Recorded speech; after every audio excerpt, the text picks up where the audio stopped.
Giornata della memoria, oggi siamo a Vittorio Veneto in compagnia di Franco Perlasca, figlio di Giorgio Perlasca. Cosa si ricorda di suo padre? L'eredità di Giorgio Perlasca è molto particolare, decisamente. Al di là di quello che lui ha fatto, e cioè salvare 5.200 ungheresi di religione ebraica inventandoci questo ruolo non suo, di ambasciatore spagnolo, lui che non era né diplomatico ma soprattutto non era spagnolo. Io di Giorgio Perlasca, di mio padre, ho un ricordo umano, ovviamente, che è quello dei suoi 45 anni di silenzio, perché lui la sua storia non lo raccontò a nessuno per 45 anni. Solamente nel 1988 venne ritrovato da alcune donne ebree ungheresi. Io assistiti in diretta a quell'incontro e senza queste donne la sua storia sarebbe andata dispersa, come penso le storie di tanti altri giusti. Ecco, questo è il ricordo più forte che ho di mio padre, elaborato specialmente dopo la sua morte. Questi suoi 45 anni di silenzio, questa sua capacità, umiltà nel senso più alto del termine, di tacere, perché riteneva di aver fatto solamente il proprio dovere, nulla di più e nulla di meno. Lei oggi sta portando avanti l'iniziativa che cominciò suo padre. Che significato ha oggi il ricordo, la memoria? La memoria è fondamentale, un popolo senza memoria penso che non vada da nessuna parte.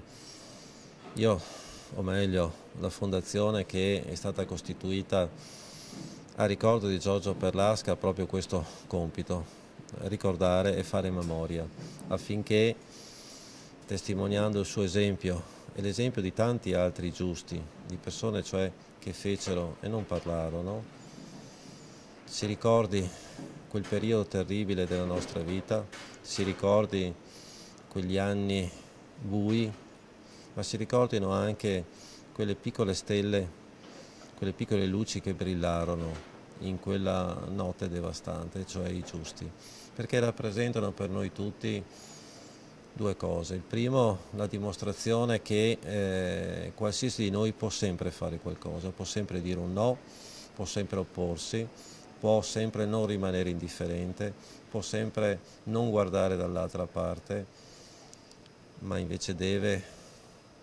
farsi carico delle sofferenze altrui anche a rischio della propria vita. E questi sono stati giusti e questo è l'insegnamento più bello e più importante. Un messaggio di speranza ai giovani. Il messaggio di speranza ai giovani è che conoscendo la storia come si dice con la S maiuscola, quella vera, non quella sentita dire, ma quella raccontata bene, si vadano a costituire e costruire al proprio interno degli anticorpi di rifiuto dell'odio, della violenza, dell'intolleranza, dell'indifferenza e poi che questi sentimenti prima individuali possono e debbano diventare sentimenti collettivi e quindi noi tutti essere dei piccoli giusti. Io spero ovviamente che il mondo, l'Italia non abbia bisogno di giusti alla Giorgio Perlasca che rischiano la propria vita per salvare le vite altrui.